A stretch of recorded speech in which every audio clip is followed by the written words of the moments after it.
So, if you look around the headphone community, again, I agree that the AKGs sound lumpy and unnatural and fatiguing in their own way. I mean, you can see people talk about the mids sounding very harsh and colored, and the treble having a bunch of peaks, and the fundamentals sounding thin. So, I mean, you can listen to audio samples of AKG headphones like the K701s, K702s, and clearly hear that stuff. Again, some of their headphones are actually very warm in the fundamentals, but they still have a lot of harsh, funky coloration in the mids and treble. So, again, people buy those headphones. They sound very bright and clear, and they have big sound stages, but they sound very unnatural and fatiguing.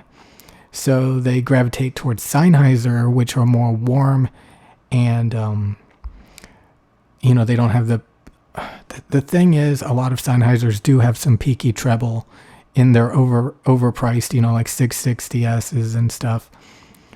And the thing is, I think that the main issue is headphones just overall are so bad that these, like the 600s, start to look fairly decent. And people keep gravitating back to them, only to realize that, again, that they sound veiled and fatiguing in the high mids and overly warm.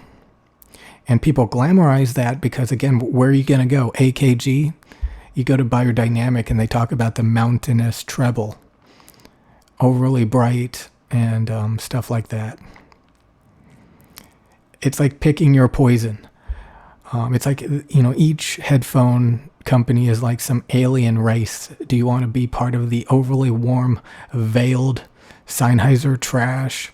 Do you want to be part of the overly bright and unnaturally colored and harsh, lumpy AKG? Do you want to be part of the mountainous treble, overhyped treble Biodynamics? Do you want to be part of the, Audio-Technica? Their shit is lumpy and unnatural too. I mean, wherever you look, wherever you go, it's nothing but disappointment with headphones. And I picked Sennheisers. And again, it's not the fact that I want overly hyped treble,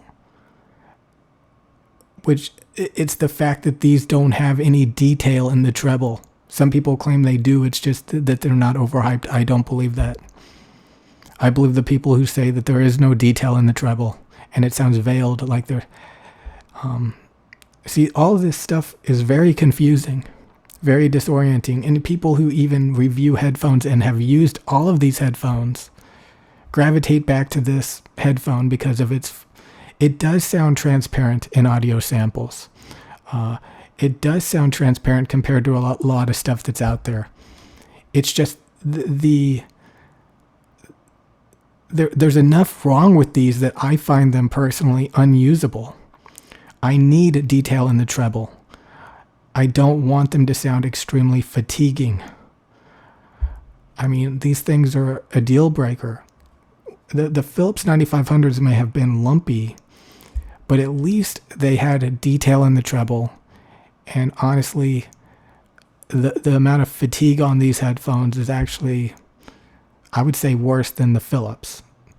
I think, again, it's 5 kilohertz, which is a critical spot for the human voice that you don't want to fuck up. And they managed, some people say it's, around 3 kilohertz. Again, does it really matter? Does it really fucking matter? You put these on and your ears start to hurt because it's fatiguing because of some overly prominent high mids. Let's just say high mids. So again, people keep going back to these because they don't know where else to turn. And I see people say that they buy and sell this shit constantly. Like, I've owned like 5 pairs of these. I keep coming back to them. It's like when I bought 5 AT4040 microphones, because they sound natural, but there's something wrong with them. It's that 6.5 kilohertz stabbing peak, and you keep wanting to get rid of them because of that, but you keep going back to that that microphone because it sounds transparent overall. And then the Rode NT1 came out, which doesn't have that stabbing peak, and then that was the real deal. But some people say the Rode NT1 sounds boring, but it is the best microphone you can get sub $1,000, and then you can upgrade to a TL103. But anyway, I'm